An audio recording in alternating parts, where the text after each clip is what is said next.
तो है गाइस, कैसे हो आप लोग। तो 16 स्टार अर्जुन कॉन्टिनेंट के नेक्स्ट नॉवल के चैप्टर नंबर 250 में आप सभी का स्वागत है। तो चलो शुरू करते हैं।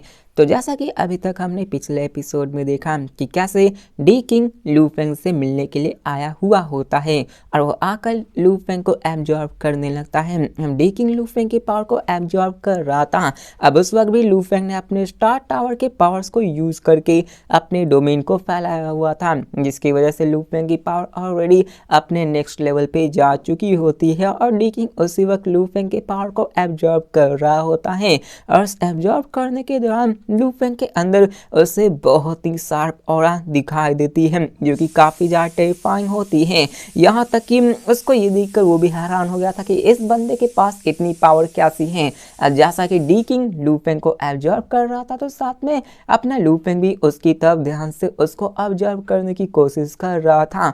और वो भी डी किंग की पावर को देखकर हैरान हो गया था कि अगर उसके एंडलेस ब्लड रिवर भी उसके सामने क्यों न आ जाए, उसके टेरिफाइंग पावर को नहीं बर्दाश्त कर सकती हैं। अब लू फेंग खुद से सोचते हुए कहता है कि ये गॉड किंग का बहुत ही ट्रस्टवर्दी मतलब ट्रूली वर्दी बेइंग है, जो कि गॉड किंग लेवल के ऊपर चला जा चुका है अपने करेंट एरा में। अब देखो, जैसे अपने ऑरिजिन यूनिवर्स के अंदर 3 री इनकारनेशन एरा होता है, लू फेंग 3rd री इनकारनेशन एरा से बिलोंग करता था, वैसे ही ऑरिजिन कॉन्टिनेंट पे अपने री इनकारनेशन एराज होते हैं और इस री इनकारनेशन एरा में ये डी किंग बिलोंग करता है। बाकी के जो 2 नेशंस के फाउंडर होते हैं, फाउंडर ऑफ इजी डोमेन और फाउंडर ऑफ वो थंडर, वो दोनों अलग अलग इराद से थे। उनकी दोस्ती भी काफ़ी ज़्यादा थी। अब लू फेंग समझ जाता है कि जो डी किंग की जो टैलेंट है वो बाकी सबको सरपास कर चुकी काफ़ी ज़्यादा है। यहाँ तक कि बात करें लू फेंग की, तो लू फेंग को हटा दिया जाए तो लू फेंग अभी इस पूरे के पूरे ओरिजिन कॉन्टिनेंट का पूरा का पूरा मोस्ट टेरिफाइंग बंदा है इस इराज का। जिसके बाद अगर देखा है तो उसके बाद 10,000 रेलम सोवरिजन आता है। इसके बाद डीफू, डीमिंग और wind city, empress, fire ancestor एक एक करके नीचे रैंकिंग आते जाते हैं। मतलब ये one of the most powerful being होते हैं इस करेंट इरा की। मैं पहले वाले इरा की बात नहीं कर रहा जिसमें हमारे 2 एम्प्रेस भी इंक्लूड हो जाते हैं। अब यहाँ पे हमें डी किंग के बारे में बताया जाता है कि डी किंग अभी सिर्फ लू फेंग की ही कदर करता था। वो किसी बाउंड्री बेस्ड के बारे में घंटा भी नहीं सोचता। उसे पता था कि बाउंड्री बेस्ड की अपनी एक लिमिट है, वो अल्टीमेट रेलम से ऊपर नहीं जा सकता है, इसलिए वो बाउंड्री बेस्ड पे उतना ध्यान भी नहीं दिया करता है। अब यहाँ पे हमें ये भी बताया जाता है कि जो मिनिमम थ्रेशोल्ड होता है ऑरिजिन कॉन्टिनेंट के बाहर जाने का, वो अल्टीमेट रेलम लाइफ फॉर्म होता है। अब भले ही अपना जो भरोसा है वो अल्टीमेट रेलम लाइफ फॉर्म बच जाए, वो हो सकता है कि वो बाहर निकलने में सक्षम भी हो जाए, लेकिन वो आगे ब्रेक थ्रू नहीं कर सकता। और जब वो ब्रेक थ्रू नहीं कर पाएगा तो वो आने वाले फ्यूचर्स में जितने खतरे हैं उन सबको सामना नहीं कर पाएगा और इजीली मार दिया जाएगा। जिसके साथ हमें बताया जाता है कि यहाँ पर बाहर की दुनिया में, ओरिजिन कॉन्टिनेंट की बाहर की दुनिया में बिलियंस ऑफ दुनियाओं से बंदे आते हैं, काउंटलेस प्रैक्टिशनर्स आया करते हैं। और बिलियंस ऑफ कहा जाए तो उन सब में से एक एक बंदा भी आए तो वहाँ पे बिलियंस आ सकते हैं। 10-10 आए तो आप लोग समझ सकते हो 10 बिलियंस कहा जा सकता है। बिलियंस कहा गया तो यहाँ पे 100 बिलियंस, 1000 बिलियंस कुछ भी हो सकता है। और बताया जाता है कि उस जैसी जगह पे अल्टीमेट रेलम तो सिर्फ एक फाउंडेशंस की लेवल है। जैसे ओरिजिन कॉन्टिनेंट में एक ट्रू गॉड उसके फाउंडेशंस की लेवल है, हर एक बंदा ट्रू गॉड बना भरा हुआ है, वैसे ही आप ओरिजिन कॉन्टिनेंट में जाओगे तो वहाँ का आपको हर एक बंदा, सबसे कमज़ोर बंदा भी अल्टीमेट रेलम का देखेगा ही, जिसके हिसाब से सेक्टर बेस्ड उन सब के सामने कुछ घंटा ही नहीं कर पाया, क्योंकि उनकी लिमिट ही होती है अपनी और अल्टीमेट रेलम की फॉर्म की। जिसके साथ डी किंग भी लू फेंग की तरफ देख कर कहता है, सोचते हुए कहता है कि मुझे लगा था कि इस एरा में सिर्फ मैं ही अकेला और साथ में लॉर्ड ऑफ 10,000 ही इमर्ज हो पाएंगे, इस लेवल तक आ पाएंगे, लेकिन किसने सोचा था कि ओरिजिन कॉन्टिनेंट धीरे धीरे अपने फाइनल स्टेज पे आ रहा है और एक लॉर्ड ऑफ गैलेक्सी इमर्ज हो जाएगा। मतलब उसने नहीं सोचा था कि कोई और बंदा उस लेवल तक आ पाएगा जिस लेवल तक मैं अभी हूँ। वो हंसते हुए कहता है ये तो बहुत ही अच्छी बात है, क्योंकि दोनों ओरिजिन कॉन्टिनेंट से, सेम ओरिजिन कॉन्टिनेंट से आए होते हैं, तो ऑब्वियसली उन सब का लाइफ एंड डेथ कंपेनियन बनना सबसे ज़्यादा सुटेबल कहा जा सकता है।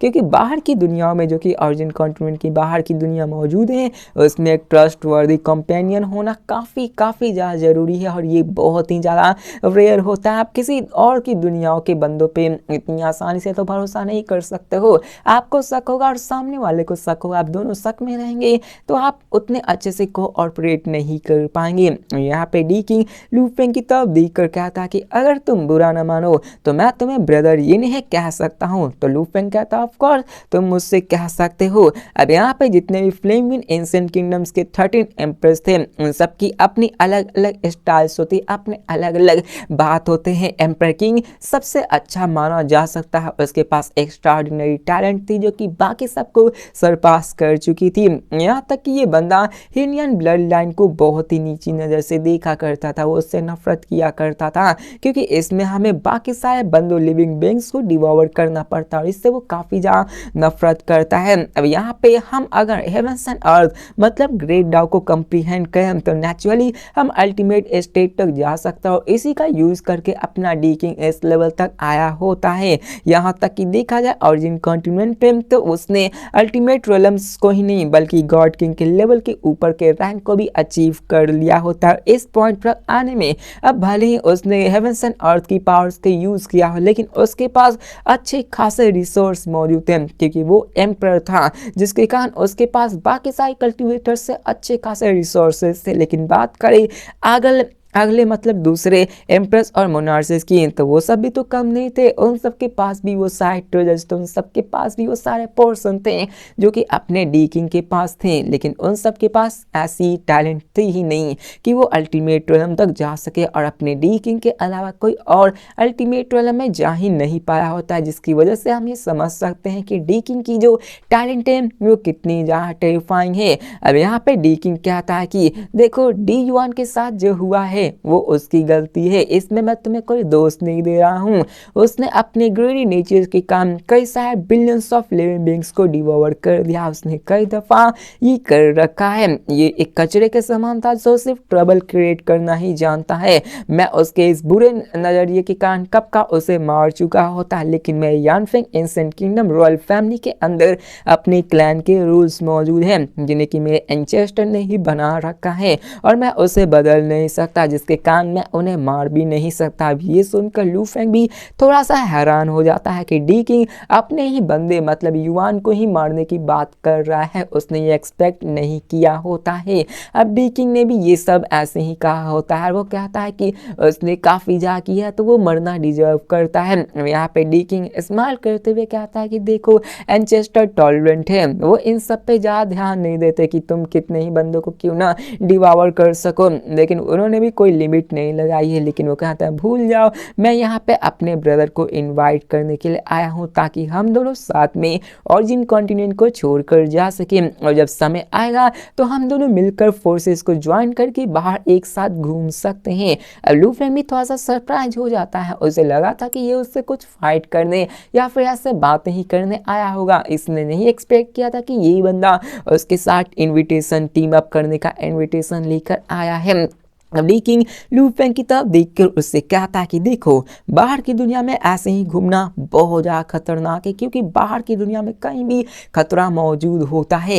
एलियन रेसेस की बात करें तो वो अनट्रस्टवर्दी, उन पे हम लोग ट्रस्ट नहीं कर सकते हैं, वो किसी भी मोमेंट पे हमें धोखा दे सकते हैं। मैं और तुम दोनों सेम ऑरिजिन कॉन्टिनेंट से आए हुए हैं, यहाँ तक कि ऑरिजिन कॉन्टिनेंट के नेक्स्ट इराज में हम दोनों साथ में ही रहेंगे। अगर यहाँ पे देखा जाए तो हमारी क्लोन फिर भी कॉन्टिनेंट में रहेगी और हमारी दूसरी बॉडी वो बाहर की दुनियाओं में वेंचर करती जाएगी, जिसके कारण देखा जाए तो ये हमारे लिए एक अच्छा ऑप्शन है क्योंकि हम लोग एक साथ इतने साल तक रहेंगे तो हमारे बीच में एक अच्छा सा समझौता बन जाएगा और हम दोनों ट्रस्टवर्दी बन सकते हैं। वो एग्जाम्पल के रूप में बताता है कि तुम यानफेंग एंसेस्टर और थंडर एंसेस्टर को ही देख लो, वो दोनों एक साथ मिलकर countless year of life and death struggle में एक साथ रहे हैं, जिसके कारण वो इसने दूर तक आ चुके हैं अपने म्यूचुअल सपोर्ट के ही वजह से। अब डी किम लू फेंग की तरफ देखते हुए कहता है कि देखो, मुझे सच में एक बहुत ही पावरफुल कंपेनियन चाहिए जो कि ट्रस्टवर्दी हो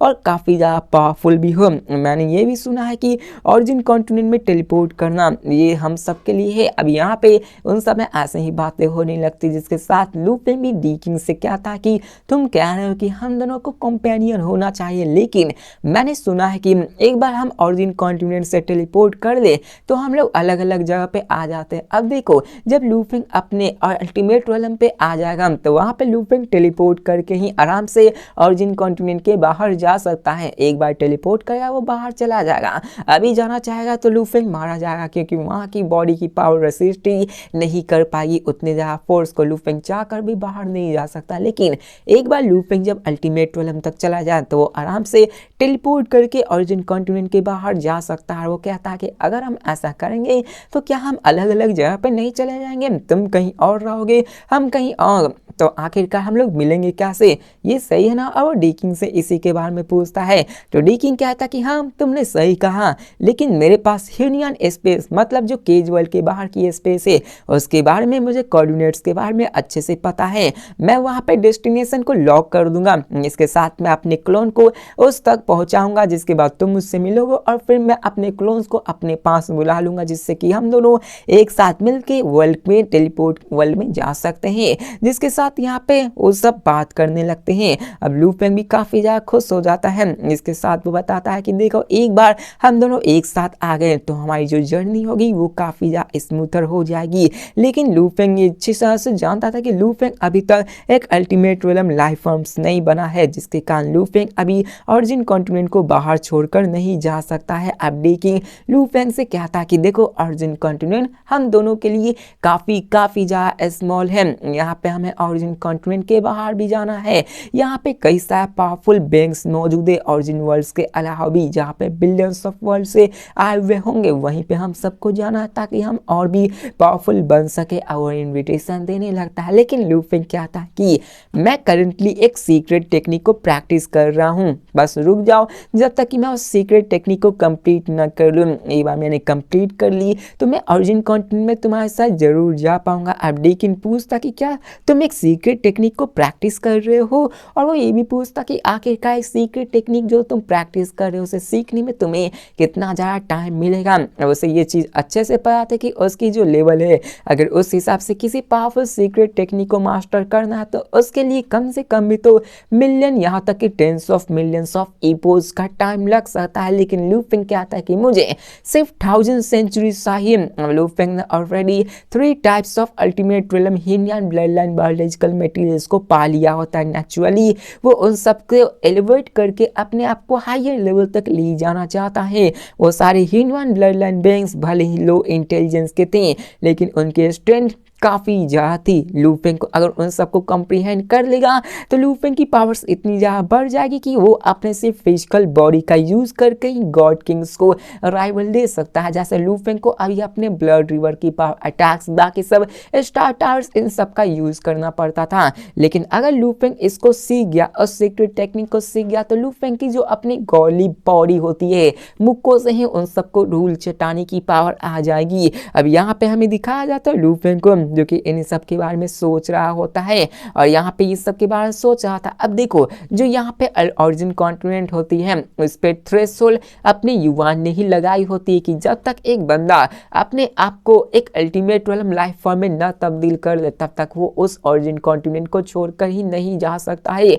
मतलब युवान ने उसके ऊपर रूल बना रखा था। ऐसा लग रहा कि अपना युवान पूरे के पूरे ऑरिजिन कॉन्टिनेंट का ही क्रिएटर है। जैसे अपने माउंटेन सिटिंग गेस्ट अर्थ का क्रिएटर है ना, वैसा ही कह सकते हो कि युवान ने भी अपने ऑरिजिन कॉन्टिनेंट को बहुत हद तक बनाया होता है। अब डी किंग हंसकर बोलता है कि क्या तुम्हें सिर्फ 1000 ईपोज ही लगने वाले हैं, और उसे लगता है कि ये नेक्स्ट टू इम्पॉसिबल है, क्योंकि उसे लगता था कि उसके लिए कम से कम ना भी तो एटलीस्ट मिलियंस ईपोज का टाइम लगेगा। और कहता है कि जहाँ जल्दबाजी नहीं है ब्रदर, इन्हें अपने कल्टीवेशन पे फोकस करो और अपने सीक्रेट टेक्निक को परफेक्टली मास्टर करो, हम लोग इसके बाद साथ में जा सकते हैं। उन सब के लिए लिए मिलियंस ऑफ इपोज ज़्यादा बड़ी बातें नहीं होती हैं, बड़ी आसानी से वो लोग इंतजार कर लेंगे। 1000 ऑफ इपोज तो या पलक झपकाते ही गुजर सकते हैं। लू फेंग भी हामी भरता है। यहाँ पे उसके हिसाब से जो कि उसको मिली थी, मतलब लू फेंग को जो डी किंग से अभी तक इंफॉर्मेशन मिली, जितनी बातें हुई, लू फेंग को भी ये पता चल गया कि डी किंग उसके लिए एक अच्छा सुटेबल कंपेनियन होने वाला है, जो कि मोस्ट इंपॉर्टेंटली वो दोनों एक ही ओरिजिन कॉन्टिनेंट से आते हैं और फ्यूचर में भी वो ओरिजिन कॉन्टिनेंट एक साथ टाइम स्पेंड करेंगे। मतलब कि वो ओरिजिन कॉन्टिनेंट में अपने मेन बॉडी को या फिर कह सकते हो अपने अल्टीमेट विलन की बॉडी को छोड़कर अपने जो पावरफुल बॉडीज है उसको बाहर क्लोन्स को भेजेंगे, जिसके कारण वो ब्रेक थ्रू कर सकता है। ब्रेक थ्रू कर लेंगे फिर भी उसका जो ओरिजिन कॉन्टिनेंट के अंदर का बॉडी है वो अल्टीमेट रियलम का ही रहेगा, चाहे कुछ भी कर दो, क्योंकि लॉस के अंदर वो सप्रेस किया गया होता है। अब यहाँ पे वो सब बात कर रहे होते हैं, जिसके साथ डी किंग लू फेंग की तरफ देख कर कहता है कि क्या ब्रदर इन्हें माइंड न करे, बुरा ना माने, तो क्यों ना हम लोग एक स्पार कर ले। और यहाँ पे ये चैप्टर थोड़ा सा इंटरेस्टिंग हो जाता है, क्योंकि यहाँ पे फाइट दिखाने वाली है। यहाँ पे वो कहता है कि हमारे ड्यूअल जब हम दोनों फाइट करेंगे, जिसके कारण ओरिजिन कॉन्टिनेंट के कई सारे वेरियस फोर्सेस तुम्हें देखने के लिए आएंगे, और जब वो तुम्हारी पावर्स को देखेंगे तो वो कभी भी तुम्हारा अपोज करने की हिम्मत नहीं करेंगे। क्या ये सही है ना? अब लू फेंग भी काफी ज्यादा एक्साइटेड होता है, कहता है कि क्या एस्पार श्योर, मैं भी यहाँ पे फाइट करना चाहता हूँ। मतलब हम जानते हैं कि लू फेंग को फाइट करने में कितना ही ज्यादा मजा आता है। अब डी किंग कहता है ठीक है, चलो हमें मेनलैंड के बाहर का एरिया में जाना होगा, हमें कॉस्मिक सी में जाना होगा, हम लोग यहाँ पे किसी इनोसेंट को हार्म नहीं कर सकते। अब लू फेंग भी हामी भरता है और वहां से निकल पड़ता है। अब देखो ओरिजिन कॉन्टिनेंट एक अलग जगह है, वहाँ पे जो केज वर्ल्ड है, वहाँ पे जो खाली जगह है उसे ही कॉस्मिक सी कहा जाता है, जहाँ पे कुछ नहीं है, जहाँ पे सिर्फ कॉस्मिक क्रिएचर्स थोड़े से पनप जाते हैं। यहाँ पे लू फेंग हामी भरता है और दोनों बहुत ही दूर सी ऑफ यूनिवर्स कॉस्मिक सी में पहुंच जाते हैं, जो कि ओरिजिन कॉन्टिनेंट के भी बियॉन्ड होती है। देखो वहाँ पे किसी को अल्टीमेट रियलम के बेंग बॉडी की जरूरत नहीं है, वो केज वर्ल्ड के बाहर जाने के लिए हमें अल्टीमेट रियलम की बॉडी की जरूरत पड़ती है। अब बताया जाता है वास्ट कॉस्मिक सी में कोई भी लाइफ होती ही नहीं है, मतलब कह सकते कि वहाँ पे वो लिविंग बीइंग्स ह्यूमंस ये सब नहीं रहा करता। अब डी किंग कहता कि प्लीज अब चलो। अब उसने ऑलरेडी आउटसाइड वर्ल्ड को वेंचर कर लिया था, काउंटलेस बैटल को एक्सपीरियंस कर लिया था, और उसने कई सारे वर्ल्ड स्ट्रॉन्गेस्ट बंदों से भी फाइट कर रखी थी। अब यहाँ पे उसकी रेस्ट्रिक्शंस थी, लेकिन फिर भी उसकी पावर्स काफी ज़्यादा थी, उसके पास एक्सपीरियंस थे लू फेंग से ज़्यादा, और वो अभी क्यूरियस था अपने फ्यूचर कंपेनियन के बारे में कि उसकी स्ट्रेंथ क्या होने वाली है। वो बस आशा कर रहा था कि जो उसका फ्यूचर कंपेनियन जो कि अपना लू फेंग होने वाला है उसकी स्ट्रेंथ कम ना हो। अब लू फेंग कहता है कि केयरफुल रहना, क्योंकि लू फेंग भी यहाँ पे काफी ज्यादा एक्साइटेड था और ये उसके लिए एक बहुत ही रेयर चांस था, ताकि वो अपने पावर्स को पूरी तरह से ये देख सके कि आखिरकार उसकी औकात क्या है ओरिजिन कॉन्टिनेंट में। जिसके साथ लू फेंग अपने एक ही सिंगल थॉट में अपने पूरे के पूरे एंडलेस रिवर ऑफ ब्लड को ट्रांसफॉर्म कर लेता है। वो पूरे के पूरे इमेजरेबल पावर में एक्सपेंस करना, मतलब उसकी जो पावर होती है, जो गोल्डन मतलब उनकी जो रिवर ऑफ ब्लड होती है वो इतनी बड़ी होती है कि उसको मापा भी नहीं जा सकता है। आप ये जानते हो कि ओरिजिन कॉन्टिनेंट छोटा सा जगह है, और जो कॉस्मिक सी होता है वो ओरिजिन कॉन्टिनेंट से कह सकते हो कि थाउजेंड्स नहीं कह सकते हो लाखों टाइम बड़ी होती है, बड़ी जगह जहाँ पे कुछ भी मौजूद नहीं होती है। ओरिजिन कॉन्टिनेंट का हमें खुद साइज नहीं पता है, तो कॉस्मिक सी का साइज पता लगा पाना ये तो और भी नेक्स्ट टू इम्पॉसिबल होता है। अब वो पूरी की पूरी एक ही जगह को पूरे एरियाज को कवर कर लेता है। वो क्या था कि अगर तुम पावरफुल नहीं हो तो तुम कभी भी इस ब्लड रिवर रेंज से फ्लाई करके बाहर जा ही नहीं सकते हो। मतलब कोई बंदा टेलीपोर्ट करके ओरिजिन कॉन्टिनेंट से आपको कॉस्मिक सेंस में ले आता है, लेकिन लू फेंग कह रहा है कि अगर तुम पावरफुल नहीं हुए तो तुम इस जगह से जा ही नहीं सकते हो, चाहे तुम कितना ही फ्लाई करके क्यों ना जा लो, ये इतनी बड़ी होती है। अब डी किंग कहता है ठीक है, और वहां पे बिना वो हिले हुए अपनी टेरिफाइंग सॉर्स लाइट को निकालता है और चार डायरेक्शन में अटैक करता है, जिसके कारण वहां पे वो उसको ब्रेक करने की कोशिश करने लगता है। अब वो sword lights extreme refined weapons होते हैं जो कि आराम से जितने भी ऑब्स्टेकल्स हैं उन सबको डिस्ट्रॉय कर सकते थे, यहाँ तक कि जो यहाँ पे रूल्स बनाए हुए थे उन सबको भी तोड़ने में वो सक्षम थे। यहाँ तक कि लू फेंग की जो एंडलेस ब्लड रिवर होती है वो थिक और हेवी होती है, उसमें बिलियंस ऑफ वर्ल्ड रिजेंबल्स किए जाते हैं, लेकिन फिर भी वो जो सॉर्ड लाइट्स होती हैं वो उनको तोड़ने लगती है। अब इसी के साथ जो 19 बीम्स ऑफ सौर लाइट होती है वो वहाँ पे हर एक चीज़ को कट करने लगती है, यहाँ तक कि ब्लड रिवर वर्ल्ड की जो बैरियर होते हैं उसको भी तोड़ने लगती है, जिसके कारण वहाँ का कॉस्मिक सी भी देखने लगा था और वहाँ पे बहुत ही जोर का धमाका होता है। इसी के साथ वहाँ का कॉस्मिक सी भी कट चुका होता है, वर्ल्ड क्रिएट हो जाते हैं यहाँ पर कि ऑरिजिन वर्ल्ड के मेम्ब्रेन्स में भी क्रैक्स पड़ने लगते हैं और जो 19 टेरिफाइंग सौर लाइट्स होती है उसमें ओवरवेलमिंग पावर्स निकलने लगती है, जो कि पूरे के पूरे गॉड किंग्स होते हैं ऑरिजिन कॉन्टिनेंट में उन सबको अलार्म देने लगते हैं, कहने लगते हैं कि देखो यहाँ पे कोई फाइट कर रहा है। मतलब कि उस अटैक से कारण एक बहुत ही टेरिफाइंग वेव्स निकलती है, जिसके कारण जितने भी गॉड किंग्स होते हैं उन सबको इसके बारे में पता चल जाता है और कहते हैं कि ये क्या है, ये पावर तो। और सब जितने भी गॉड किंग्स होते हैं ऑरिजिन कॉन्टिनेंट को वो इस पावर को सेंस करके इतना ज़्यादा डर जाते हैं और कहते हैं कि ये पावर्स, इनकी एक एक छोटी सी कतरा हम सबको ईजिली एनिलेट कर सकती है।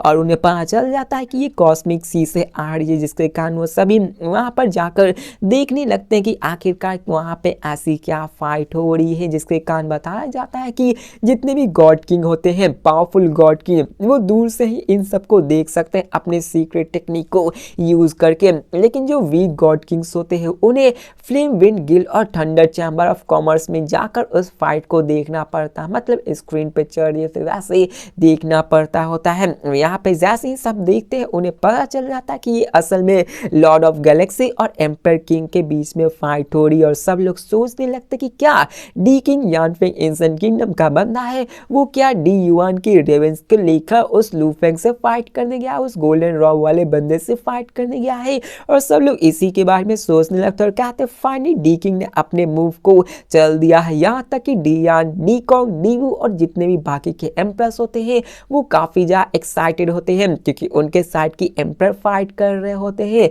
और वो फुल कॉन्फिडेंस होते हैं अपने डी किंग में। अब यहाँ पे हमें एम्पर फू को दिखाया जाता है, जो कि दूर से इसको देखते हुए सोचते हुए कहता है कि डी किंग ने तो कहा था कि वो लॉर्ड ऑफ द गैलेक्सी का कुछ नहीं बिगाड़ सकता, लेकिन फिर भी वो उससे फाइट करने लगता है। अब यहाँ पे जितने भी बंदे थे वो सभी लूफेंग को ही देख रहे होते, कई सारे गॉड किंग्स होते हैं, वो सभी माउंटेन विजिटर्स के पास भी आ जाते हैं। यहाँ तक कि माउंटेन सिटिंग गेस्ट भी उस लूफेंग और अपने डी किंग के फाइट को देख रहे होते हैं, जहाँ पे माउंटेन सिटिंग गेस्ट ऑलरेडी लूफेंग के इस आइडेंटिटी के बारे में जानते थे कि जो ब्लैक रॉब और गोल्डन मास्क वाला बंदा जिसने डी युआन को मारा है वो कोई और नहीं, वो लूफेंग ही है, क्योंकि लूफेंग की उन्होंने स्ट्रेंथ को देखा था और उन्हें ये भी समझ में आ जाता है कि लूफेंग की स्ट्रेंथ काफी ज्यादा बढ़ चुकी है कि यहाँ तक कि 8 एम्प्रेस की कंबाइंड फोर्सेस भी लूफेंग का कुछ घंटा नहीं उखाड़ सकती थी। और वो सोचने लगते हैं कि क्या मैं डिस्पर है, क्या वो डी किंग को फेस कर पाएगा या फिर नहीं।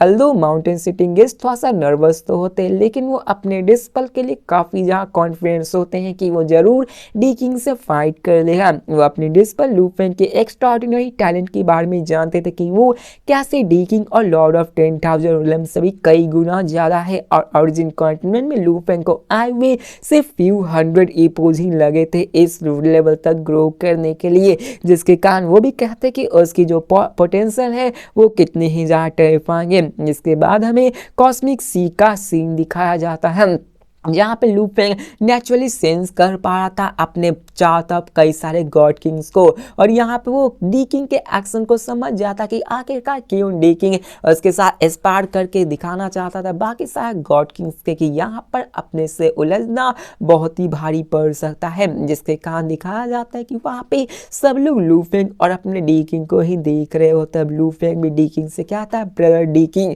तुम्हारी शॉर्ट फॉर्मेशंस तो सच में फॉर्मिडेबल हैं, जो कि मैं ब्लड रिवर को टीयर करने मतलब तोड़ने में सक्षम हो पाई थी, जिसके कारण हमें दिखाया जाता है कि वहां पर अपने लूफिंग उसी टीयरिंग उसी कटे हुए भाग को फिर से हील कर देता है। डी किंग हंसते हुए कहता है कि मैंने अपने 19 शॉट्स को तुम्हारे उस ब्लड रिवर में काट दिया, लेकिन वहां पे ऐसा लग रहा है कि तुम्हारी थोड़ी सी भी पावर जो एंडलेस ब्लड रिवर की है वो कम नहीं है। ऐसा लगता है कि मुझे अब से यहाँ पे सीरियस हो जाना चाहिए, क्योंकि उस अटैक से लूफिंग का सच में कुछ उखड़ा नहीं था। लूफिंग लूफेंग की जो ब्लड रिवर थी उसका 1% भी मतलब 0.1% भी पावर्स घटे ही नहीं थे, जिसके कारण वो दिखाया जाता कि वो सीरियस होती हुई क्या था कि देखो ये जो शॉर्ट फॉर्मेशन जो इस वक्त मैं यूज करने वाला हूँ उसे 3000 किलिंग फॉर्मेशन कहते हैं, और ये मुझे मिस्ट्रीज ऑफ एंशिएंट फॉर्मेशन से मिली है और उन सबको मैं मर्ज करके इसको यूज कर सकता हूँ। लो ये सुप्रीम रूल्स के द्वारा रेस्ट्रिक्ट किए गए हैं, मैं इसके